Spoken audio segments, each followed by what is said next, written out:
On va donc passer maintenant, on va avancer vers le dernier maximum glaciaire, hein. Alors, il n'y a pas de glaciaire au Maroc, mais il y a quand même des changements environnementaux. Et donc, on s'approche de la fin du Pléistocène avec des assemblages qu'on appelle de ibéro-maurusiens. Et ces assemblages ibéro-maurusiens qui sont assez fréquemment trouvés au Maghreb font suite, d'ailleurs pas directement en général, à cet attérien dont on vient de parler. Merci beaucoup Jean-Jacques. Et je tiens aussi à te remercier de m'avoir invité à parler de l'ibéro-maurusien, du Maghreb, mais du Maroc en particulier. Je remercie aussi Madame Véronique Gudin d'avoir arrangé en fait le voyage, l'hébergement, tout est impeccable, on est bien vraiment reçus ici, etc. Et je remercie bien sûr notre secrétaire général du ministère de la Culture et de la Communication qui nous a honoré vraiment de sa présence depuis ce matin jusqu'à maintenant pour écouter un peu ce que font ses compatriotes au Maroc, et ça c'est une fierté personnelle. Donc l'Attérien, cette histoire de l'Attérien, donc c'est bien terminé, mais celle en fait de l'ibéro-maurusien va mal commencer.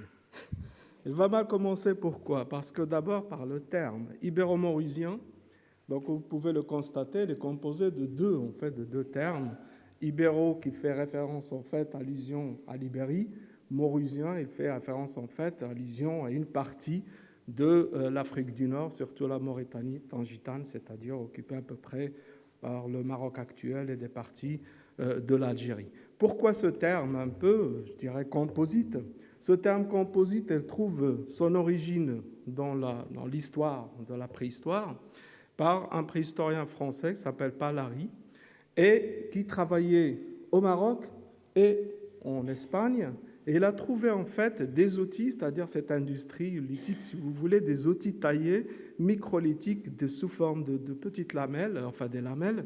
Et donc, il a conclu rapidement en quoi il s'agit peut-être de la même culture, de la même civilisation sur les deux rives de la Méditerranée. Et comme vous pouvez le constater, donc la paléogéographie du début du XXe siècle n'a pas beaucoup changé.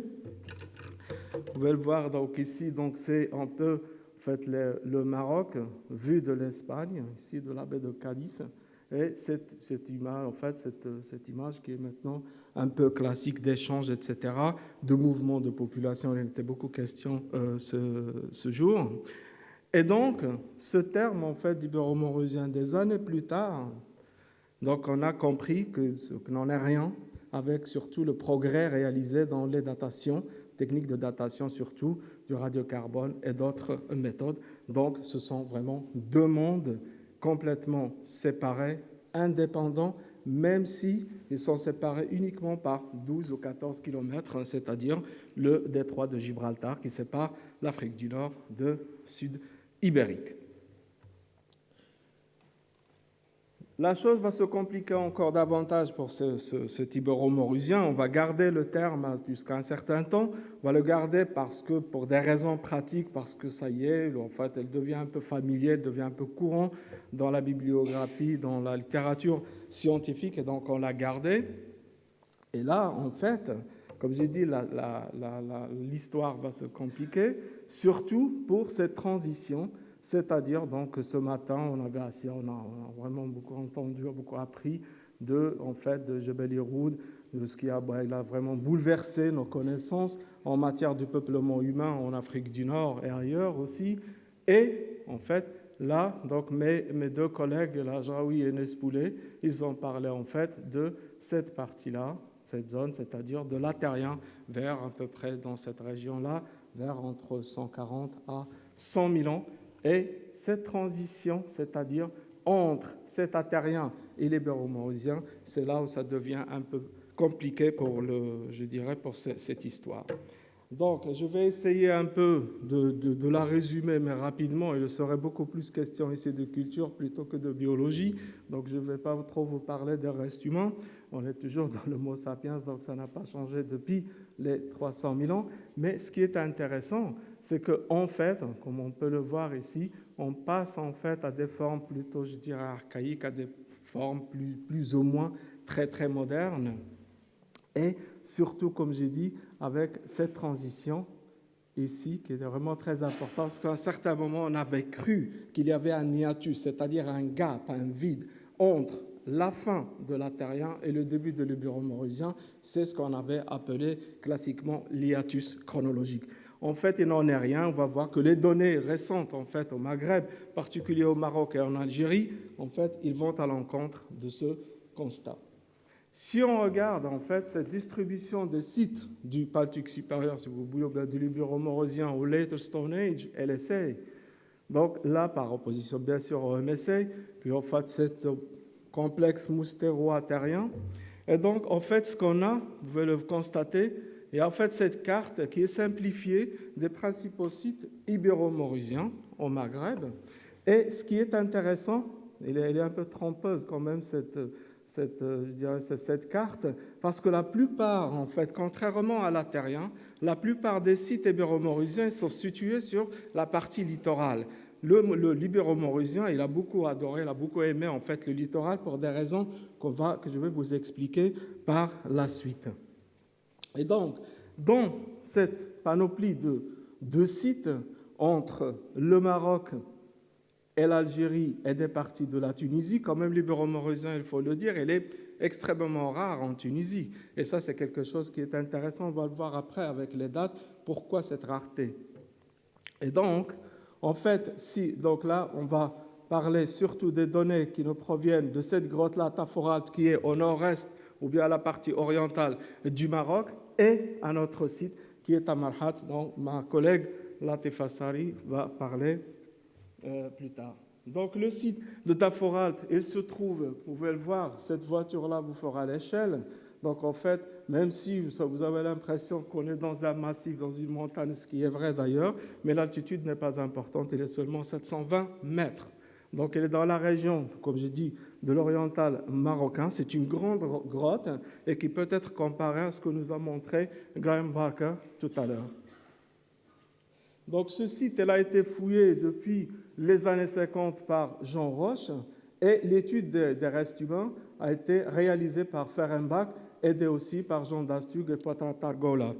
Donc c'était en fait dans des monographies qui étaient publiées en 1963. Ce qu'il faut peut-être retenir pour cet Ibéro-Maurysien de Tafouralt, de la grotte des Pigeons à Tafouralt, c'est qu'il y avait 28 sépultures et à peu près 180 individus, ce qui est quand même énorme. C'est pour ça qu'il mérite le nom de nécropole, même si maintenant on comprend qu'il y en a en fait peut-être pas seulement 2 nécropoles, mais peut-être 3.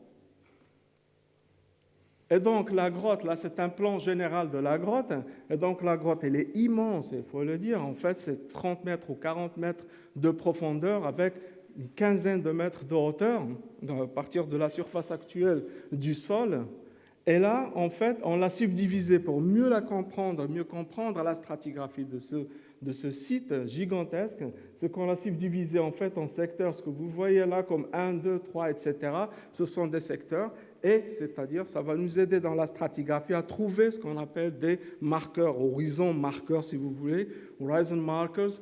Et ça nous a beaucoup aidé en fait à faire des liens, d'accord, entre les secteurs et mieux comprendre la stratigraphie des sites. Et ça, c'est grâce en fait aux travaux de Jean Roche qui nous a laissé quand même plusieurs témoins dans la grotte. Donc c'est un travail qu'on peut peut-être continuer, je ne sais pas, dans 30 ans, 40 ans, je ne sais pas si je serai là, mais certainement l'un de mes étudiants va poursuivre le travail, ça c'est sûr. Et donc en fait, ce qu'on avait fait, donc le premier en fait effort, ça nous a pris quand même une décennie à mieux comprendre cet Ibéro-Maurysien. Pas seulement, là je vais me limiter à cet Ibéro-Maurysien, et donc là, c'est, si vous voulez, l'équivalent à peu près du Paléolithique supérieur européen, ou une partie au moins. Et donc ce qu'on a fait, donc on a déployé énormément d'efforts, que ce soit scientifique, en termes de labo, en termes aussi de personnes ressources, que ce soit marocaines ou étrangères, en particulier d'Oxford. Et donc là, en fait, ce qu'on a fait, on a multiplié les dates. Et là, c'est vraiment... Ça, vous posez la question à n'importe quel préhistorien ou archéologue, elle va vous dire qu'il fouille le meilleur gisement au monde. Et donc là, je ne suis pas vraiment très...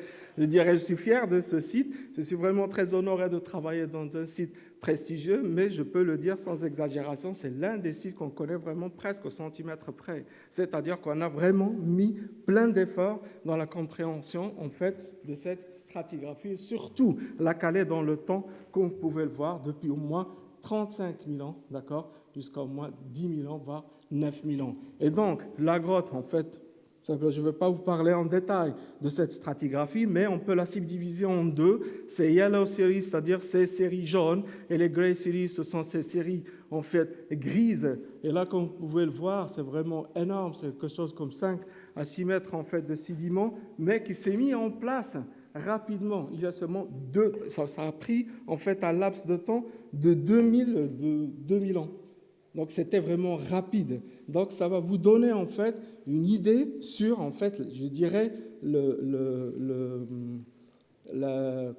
sur la poussée démographique ou bien l'aspect démographique, en fait, qui était dans la grotte. Et donc, ce qui appuie à peu près la présence, comme j'ai dit, de ces 180 individus dans la grotte, qui ont été mis au jour, bien sûr, au cours des anciennes fouilles. Et nous, on a trouvé encore une vingtaine de sépultures. Je vais peut-être en parler aussi.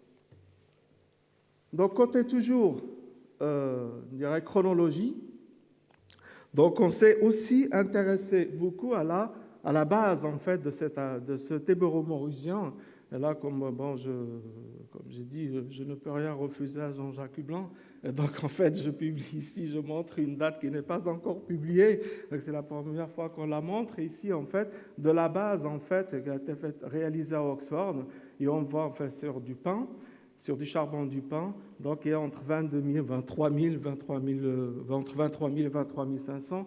Donc, c'est en fait, ça confirme l'ancienneté, c'est-à-dire que cet hiatus, ce gap entre la fin de l'Attérien et le début de cet Ibéro-Maurusien, maintenant, grâce à ces travaux, que ce soit au Maroc, à Taforal, Latifa va parler aussi de Tamarhat, qui est en Algérie, donc se rétrécit considérablement. Et donc, on arrive, en fait, cet hiatus, peut-être, il existe.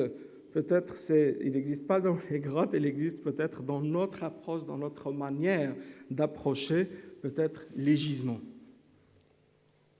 Et donc, toujours dans cette chronologie, la situation actuelle, elle est la suivante. Bon, j'ai mis en fait un point d'interrogation, je peux l'enlever, je pense, pour 10 ans, et ça ne se passera rien, en fait, dans cette image. Peut-être qu'on ajoutera quelques dates ici, mais je ne pense pas que l'image, en fait, va beaucoup changer. Et comme vous pouvez le constater, en fait, classiquement, on disait que cet Ibéro-Maurusien avait un sens migratoire, c'est-à-dire mouvement, d'accord, de l'est vers l'ouest. Or, avec les datations dont on dispose maintenant, on voit que le mouvement, il est en fait à l'envers, c'est-à-dire dans le sens inverse. C'est beaucoup plus en fait les sites qui sont dans la partie occidentale de l'Afrique de l'Afrique du Nord-Ouest ou bien au Maghreb. Donc ce sont les sites les plus anciens se trouvent dans cette partie et non pas dans cette partie. Pour voir le grand gap ici, c'est la Tunisie. Et là, peut-être avec Latifa, elle peut peut-être expliquer pourquoi on a vraiment ce vide-là. Surtout, c'est là où il y aura quelques milliers après le Capsien qui va se développer d'une manière aussi extraordinaire. Donc ceci pour je dirais, l'état général de la chronologie, de l'âge, de la terminologie, mais qu'en est-il de l'origine de cet Ibéro-Maurusien? Donc on avait compris qu'il n'a rien à voir en fait avec les Berry, ce sont deux mondes complètement différents, mais là, très important, là c'est l'image un peu de ce qu'on a comme matériel génétique, comme ADN fait en Afrique. Donc là, c'est Jebel Irhoud, vous pouvez le voir, c'est à 300 000 ans. Et ce qu'il faut retenir, c'est qu'avec toute cette histoire extraordinaire, exceptionnelle de peuplement humain, de fossiles, etc. en Afrique, l'histoire génétique, il est vraiment presque réduite à néant. On ne connaît que les derniers 15 000 ans. Donc on est vraiment en état très, très, je dirais, embryonnaire en ce qui concerne en fait cette histoire génétique et donc des origines de cet Ibéro-Maurusien. La situation va changer toujours avec cette grotte de Taforalt au Maroc, avec un article qui est apparu presque il y a un an maintenant dans la revue Science, et Jean-Jacques et certains de son laboratoire sont aussi co-auteurs de cet article. Et donc on a pu obtenir, à partir de l'os pétreux, c'est-à-dire de l'oreille interne de certains squelettes, on a pu obtenir en fait de l'ADN fossile. Et cet ADN fossile a été analysé grâce en fait au laboratoire de Johannes Krause, qui est à Jena, qui dépend du Max Planck, de l'Institut Max Planck. Et donc on a trouvé en fait, chose intéressante, c'est qu'on s'attendait en fait à justement dire que cet Ibéro-Maurusien peut-être avait des relations avec l'Europe. Il n'en est rien. Donc vous pouvez le voir, ces populations ibéro-maurusiennes d'il y a 15 000 ans partagent en fait leur matériel ou patrimoine, si vous voulez, génétique avec le Natoufien, c'est-à-dire cette partie du Levant, et donc de 63,5%, 64%, aux environs de 64%. Et, chose encore plus intéressante, ils partagent aussi avec les populations de l'actuelle ou grande partie de l'Afrique de l'Ouest actuelle de 37 ou 36,5%. Ça, c'est deuxième, je dirais, résultat spectaculaire, c'est que les relations, c'est-à-dire les échanges génétiques, si vous voulez, à cette époque-là, avec le sud européen, se sont réduits à néant à travers les deux, je dirais, les deux détroits possibles, à savoir le détroit de Gibraltar et le détroit de Sicile. C'est-à-dire que ce sont effectivement, la génétique a appuyé que c'était vraiment deux mondes complètement différents et qu'on a affaire à des populations, à une ère géographique qui était très ouverte en fait sur des échanges. Là, je ne vais pas vous mettre, je suis désolé, je ne vais pas mettre une flèche soit dans un sens, soit dans l'autre. Ce que je peux vous dire, c'est qu'en fait, c'était une ère, je dirais, un espace géographique qui était très ouvert à des échanges génétiques, bien sûr, à des mouvements de population, que ce soit ouest-est, est-ouest, ou bien sud-nord, nord-sud. Et pas seulement.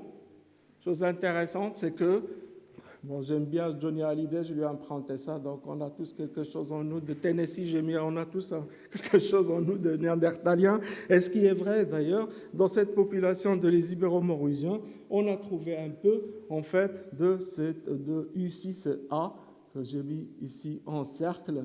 Et donc là, bon, on peut peut-être parler de ça dans la discussion. Et donc on a, donc Jean-Jacques a parlé de ça, donc on a une petite, je dirais, portion de cette présence néandertalienne. Chose qui est très intéressante, ce qu'il faut retenir en fait de cette présence, je dirais, de patrimoine ou bien d'un héritage génétique néandertalien dans cette population nord-africaine ou africaine tout court. Ce qu'il faut retenir, c'est qu'il y avait des out of Africa, c'est-à-dire des sorties d'Afrique, mais il y avait aussi des retours d'Afrique, c'est-à-dire des back to Africa. Et on détient là l'une des preuves de ce retour, en fait, de ces populations, je dirais, censées être eurasiatiques et qui vont faire leur entrée, d'accord, dans le continent africain, surtout dans cette région, certainement pas à travers les détroits de Gibraltar, mais certainement par cette voie terrestre, comme j'ai dit, parce que déjà la génétique le montre, ils partagent quelque chose qui dépasse les 60% de leur matériel génétique. Toujours dans cette grotte, donc, on a vu un peu le secteur 10 et le secteur 8. Donc le secteur 9, ce secteur 9 qui est enregistré, c'est là où on enregistre en fait cette transition de l'Ibéro-Maurusien avec l'Atarien et avec ce qui va suivre par la suite. Et donc là, c'est un log simplifié de ce sondage, en fait, qu'on doit compléter. Et là, c'est juste à titre anecdotique, Graham a parlé tout à l'heure, en fait, à Hawafateh, de cette consommation qui n'est pas seulement carnée à Hawafateh en Libye, et on a aussi cette consommation de plantes. D'accord, là, c'est des lentilles à l'Atarien aussi. C'est parmi peut-être les plus anciennes au monde. Et comme vous pouvez le voir, en fait, il y a presque ici un hiatus qui est peut-être dû à un effondrement, mais chose qui est très intéressante, c'est beaucoup plus, en fait, cette zone qui est occupée par une culture, je dirais, de transition et qui nous rappelle un peu ce qui se trouve en fait, je ne veux pas l'appeler Daban ou Dabian, mais qui en fait c'est quelque chose, c'est une culture, c'est une technologie si vous voulez, des industries, des outils qui ont été fabriqués par une population. On ne sait pas si c'est la même population, c'est-à-dire la fin de la Terrien, ou bien c'est une nouvelle arrivée, de nouveaux groupes en Afrique du Nord, et qui ont commencé en fait à faire et à fabriquer des outils qui sont complètement différents de ce qu'on connaît, soit ici, soit après. Et donc, cette culture, si mon collègue Nick Barton d'Oxford était là, il aurait appelé ça taforaltien. Moi, je préfère le terme, en fait, beaucoup plus neutre et dire c'est une culture de transition. Toujours est-il très important de mentionner que vers cette période, entre 27 000 ans et 24 000 ans, il y a quelque chose, en fait, qui s'est passé, c'est-à-dire qu'on a, en fait, un grand shift, un grand changement, en fait, dans les cultures. C'est très probablement, c'est quelque chose qui est dû soit un changement climatique, chose que je n'appuie pas beaucoup, malheureusement je peux dire ce que vous voulez parce qu'en fait je n'ai pas beaucoup de preuves, soit en fait peut-être à une nouvelle arrivée, je dirais, d'un groupe, ce qui est peut-être plus probable. Chose qui est intéressante, c'est que c'est ce qu'on peut appeler dans cette phase de transition, on a ces pics ils dépassent en fait en longueur 10 cm et qui connaissent aussi un amincissement basilaire. Cet amincissement basilaire, en fait, elle a servi comme à la Terrien, c'est-à-dire à l'emmanchement, c'est-à-dire à fixer ces objets sur un autre support. Donc ce qu'on a ici, c'est uniquement la partie agissante d'un outil qui est beaucoup plus complexe. Donc ce qu'on a, c'est uniquement ce qui a résisté au phénomène de la fossilisation, d'accord, dans les couches, mais tout ce qui est, je dirais, en matière périssable, certainement, il a disparu. À Taforal, ce n'est pas vraiment un cas isolé, même si on n'a pas vraiment une date à Rarkahal. Donc ici, dans la région de Ceuta, au nord du Maroc, on a une grotte qui s'appelle Rarkahal ou la grotte noire, et on a trouvé à peu près la même technologie. Ailleurs aussi au Maghreb, donc Graham Barker a parlé aussi de ce Dabian, donc je ne vais pas vous expliquer encore. Toute la stratigraphie, Graham l'a très bien fait. Et donc, en fait, ce qui est intéressant, c'est que ici, en fait, dans le Dabian, que ce soit à la base ou bien à la fin, on a en fait ce genre de pic. C'est vrai qu'il ne se ressemble pas exactement à ce qu'on a à Taforal, mais je dirais l'idée, elle est là, et la forme aussi. Fonction probable de ces pics, certainement, ils étaient utilisés en fait pour l'abattage des arbres. Donc, c'est quelque chose, ce sont des fonctions nouvelles et qui ont nécessité probablement l'invention, d'accord, la fabrication de nouveaux outils sous forme, comme je dis, soit pour abattre des arbres, des troncs d'arbres, etc., soit pour en fait l'extraction des tubercules. Donc, ce sont de nouvelles pratiques, je dirais, socio-économiques qui vont se mettre en place et qui vont se développer davantage à partir de 24 000 ans jusqu'à l'Holocène, jusqu'à la période du Capsien et du Néolithique ailleurs. Donc, toujours dans cette grotte, le secteur est 10, et donc on a trouvé de nouveaux restes humains. Mais cette fois-ci, grâce, je dirais, l'équipe, on a bénéficié de beaucoup de choses, beaucoup de moyens, bien sûr, mis à notre disposition par le ministère de la Culture et de la Communication, mais aussi par nos partenaires étrangers, y compris, en fait, le Max Planck et aussi, en partie, le Max Planck pour les datations TL et aussi l'Université d'Oxford et Natural History Museum à Londres. Et donc, on a trouvé, mais là, contrairement à ce qu'avait fait, en fait, Jean Roche, nous, ce qu'on a trouvé, en fait, c'est des restes humains, mais on les a étudiés dans leur contexte. Comme vous pouvez le voir, donc là, on a une idée beaucoup plus précise, en fait, sur ces Ibéro-Mauriciens, sur leur rite funéraire, d'accord, leur tradition, si vous voulez. Comme vous pouvez le voir, donc, en fait, ils inhument avec, ce que vous voyez là, ce ne sont pas des restes humains. Ce sont en fait des massacres, en fait, des cornes, si vous voulez, de mouflons. Donc, en fait, ces Ibéro-Mauriciens avaient en fait une relation, je dirais, très particulière avec cet animal, qui dépasse certainement la relation entre gibier, en fait, entre chasseurs et gibier, ou bien proie. Ils ont eu aussi une relation très particulière avec les enfants. Et il faut mentionner une chose qui est très importante, c'est que seules les sépultures des enfants n'ont pas été perturbées. Celles des adultes, on pouvait, parce qu'avec 180, et avec ce qu'on a trouvé, ça veut dire C'est beaucoup plus que ça, le nombril est beaucoup plus important que ça. Et il leur arrive, en fait, pour mettre en place une autre sépulture, de se débarrasser un peu, de pousser un peu, de repousser un peu les autres ossements des autres sépultures, des anciennes sépultures. Et donc, ça a permis, en fait, de créer des perturbations, à l'exception des sépultures des enfants. Et pour les sépultures des enfants, donc là, bon, j'espère que personne ne va le faire dans le site, ils les ont marqués. Et donc là, c'était pour nous facile. C'était même pas après la découverte de la première sépulture d'enfants, le reste c'était facile. Donc en fait, sous chaque bloc de grès, de calcaire, si vous voulez, on l'appelait calcaire bleu même s'il ne l'est pas, d'accord, le blue stones, sous chaque bloc de cette nature, on trouve une sépulture d'enfants. Et donc c'est comme si en fait ils marquaient dans la grotte en fait les emplacements de ces enfants, comme si pour dire au reste en fait du groupe, ne perturbez pas cette zone. Et effectivement, pas une seule sépulture d'enfants n'a été perturbée. Autre caractéristique de ces Ibéro-Maurosiens, c'est qu'ils ont pratiqué en fait ce qu'on appelle l'ablution dentaire. Et ça, on ne le sait pas. On ne sait pas pourquoi en fait ils ont pratiqué ça. Si on a par exemple le maxillaire, donc c'est facile en fait à la reconnaître, à l'identifier. Mais si on a la mandibule, c'est aussi facile. C'est encore plus facile avec la mandibule, parce que vous voyez en fait cette morphologie, c'est-à-dire il y a cette remontée en fait des dents, d'accord, pour remplir un peu ce vide-là. Et donc, rien qu'à partir, par exemple, de la mandibule, on peut déjà comprendre est-ce qu'on est en face en fait d'un Ibéro-Maurosien ou pas. Il faut le dire aussi que cette pratique a perduré quand même au Néolithique. J'ai encore du temps ou bien ça va? Et ça aussi, bon, c'était pas notre équipe qui a découvert en fait ce crâne trépané qui se trouve d'ailleurs ici à Paris au Musée de l'Homme, à l'Institut de paléontologie humaine, pardon.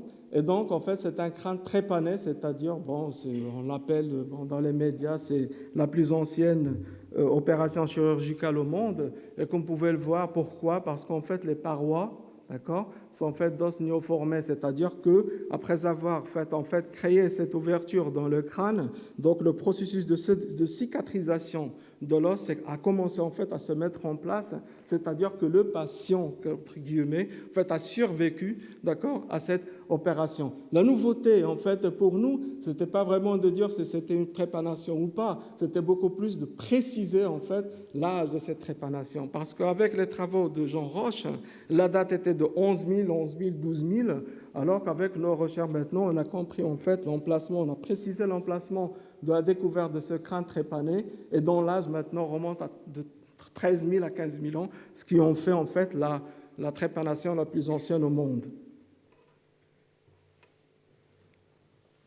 Donc, il n'était pas seulement, habile en fait à créer des perforations dans les crânes de leurs camarades, mais ils étaient aussi très très habiles en fait à fabriquer des outils. En fait, c'était capable, ça c'est connu en fait en technologie lithique, c'est-à-dire les gens qui s'intéressent aux manières, aux méthodes et techniques de fabrication des outils, c'est-à-dire qui peut le plus peut le moins, c'est-à-dire celui qui peut faire vraiment des choses extrêmement petites, comme ça, extrêmement pointues, et qui répondent certainement à des besoins, des fonctions qui sont précises dans le groupe. Donc on n'est plus vraiment, comme l'a dit Shannon ce matin, dans cette catégorie d'objets sous forme de points, de racloirs, de différentes natures, de pièces pédonculées, etc.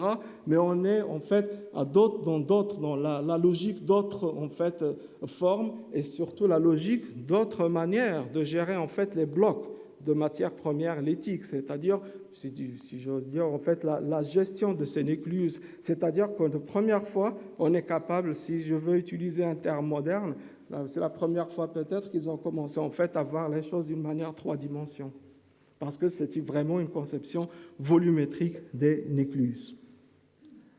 Je ne vais pas me tarder en fait sur les régimes alimentaires carnés, parce que ça on le sait en fait, on sait qu'ils raffolaient en fait du mouflon en manchette et surtout aussi des escargots, mais je vais m'attarder un petit peu sur un autre type de consommation qui n'est pas carné, mais qui est basé en fait sur la consommation des plantes. Comment on peut le voir, donc ces plantes, donc Graham Barker, il a expliqué comment on fait, c'est par flottation, etc. Et donc nous étions vraiment très contents d'avoir avec nous notre collègue espagnol Jacob Morales, qui nous a beaucoup aidé en fait, à développer cet aspect ataphoral ailleurs aussi. Et donc vous pouvez le voir, alpha en fait c'est Stipa tenacissima, et on peut le voir en fait là, cette partie-là basilaire, donc on la trouve en fait carbonisée et qui a certainement, on ne peut pas consommer ça sauf si c'est pour en fait la fabrication de la vannerie. Et ça, effectivement, comment on peut expliquer en fait la récolte de ces milliers, je dirais, d'escargots, d'accord, et d'aiglons, on va le voir, de chênes, de fruits de chênes, parce qu'on parle vraiment pas de centaines, mais c'est de milliers. Il faut vraiment des supports, d'accord, de transport et de stockage à partir de leur emplacement vers la grotte. Ils étaient aussi de grands consommateurs de ces fruits de chêne. Là, c'est une image en fait actuelle, et là, c'est des fragments en fait archéologiques carbonisés, et surtout en fait de cette partie et de cette partie-là. Donc en fait, ils les ont introduits en fait dans le gisement et ils les ont sécuits, on ne sait pas comment, et ils les ont grandement en fait consommés. Là, je vous montre un peu en fait l'apport nutritif de la consommation des plantes, c'est-à-dire si en fait la viande elle pouvait en fait apporter, je dirais, un apport en protéines très important, les plantes aussi, et surtout les glandes du chêne, d'accord, certaines légumineuses et surtout le sureau, donc surtout en ce qui est carbohydrates ou bien si vous voulez sucre ou glucides. Et cette grande consommation, en fait, de fruits qui sont riches en carbohydrates n'était pas sans conséquence sur ces populations, parce que ça leur a créé, en fait, des problèmes dans leur dentition. Comme on peut le voir ici, l'avulsion, donc, c'est quelque chose qui est pratique, je dirais, qui est beaucoup plus culturel, c'est-à-dire rituel, si vous voulez. Mais il y avait, en fait, là aussi, le mauvais alignement, peut-être. L'usure importante, ça c'est important, c'est-à-dire que c'est en relation pas seulement avec la consommation, je dirais, de la viande, mais beaucoup plus avec la consommation de certains fruits, surtout s'ils sont crus. Mais c'est surtout, je m'attardais là sur l'acarie. L'acarie, en fait, c'est une maladie qui est causée, d'accord, par une consommation, en fait, d'aliments, d'une alimentation riche en carbohydrates. Et donc, pour que cette carie, en fait, se mette en place, avec en fait des glandes, je dirais, qui sont crues, ça ne peut pas vous causer en fait cette carie. Parce que ça, c'est un phénomène que les populations du néolithique, bon, Latifa certainement va parler de ça, ces populations du néolithique en fait qui vont le connaître avec en fait des aliments qui sont riches comme le blé, les céréales, avec le développement de la céréaliculture. Alors que là, en fait, cette carie-là, qui est une maladie bien sûr, en fait va se développer à partir de la grande consommation d'aliments riches en carbohydrates, je termine, carbohydrates, et donc associés, en fait, et il faut que ça soit un peu plastique. Pourquoi plastique? C'est-à-dire il est cuit d'une manière ou d'une autre, d'accord? Et ça va se fixer en fait dans les dents, il va rester longtemps. Et donc puisqu'il va rester longtemps, donc ça va associer en fait à l'activité, je dirais bactérienne à l'intérieur de la bouche. Donc ça va créer en fait, ça va déclencher ce processus. C'est comme si on le fait maintenant, on arrête avec le brossage des dents, on arrête ce processus, on le ralentit un petit peu, mais on l'arrête pas du tout. Donc en fait, lorsqu'on consomme quelque chose qui est riche en carbohydrates, donc en fait, ça y est, donc le processus il est lancé, on ne l'arrête pas, on le ralentit peut-être, mais on ne l'arrête pas. Donc en conclusion, et là je vais peut-être faire vite, donc avec cet ibéro-maurusien, avec cet overview de l'ibéro-maurusien, là on va peut-être vraiment, on assiste en fait à un changement de population, de société basée sur la prédation, sur la chasse, à des sociétés qui sont en fait, dont l'économie serait basée sur le stockage et sur la production. Et donc on pouvait le voir, donc on l'a vu avec la diversification en fait de la consommation, comme ici changement dans l'exploitation des ressources, on l'a vu dans la formation des amas coquillers, et la transmission des maladies, stockage, pratiques funéraires qui sont extrêmement complexes, et la croissance, démographique, comme on l'a vu avec ce nombre considérable d'individus. Donc les contacts transméditerranéens Ils ne sont pas appuyés par la génétique, donc, contrairement à ce qui a été dit auparavant. À la différence d'un phénomène qui va se passer, c'est-à-dire le devenir de cet ibéro-mauricien, qu'on peut le voir ici, à un certain moment vers le Capsien, c'est-à-dire avec l'Holocène, vers 10 000 ans, 9 000 ans, donc l'Afrique du Nord ou le Maghreb va se scinder presque en deux pour, en fait, ces deux parties vont se développer d'une manière indépendante, c'est-à-dire côté ouest, presque tout le Maroc et des parties de l'Algérie vont connaître, en fait, le développement vers le néolithique de ces populations ibéro-mauriciennes, et cette partie-là, en fait, orientale du Maghreb va connaître le développement d'une autre culture qui est le Capsien. Et je vous remercie.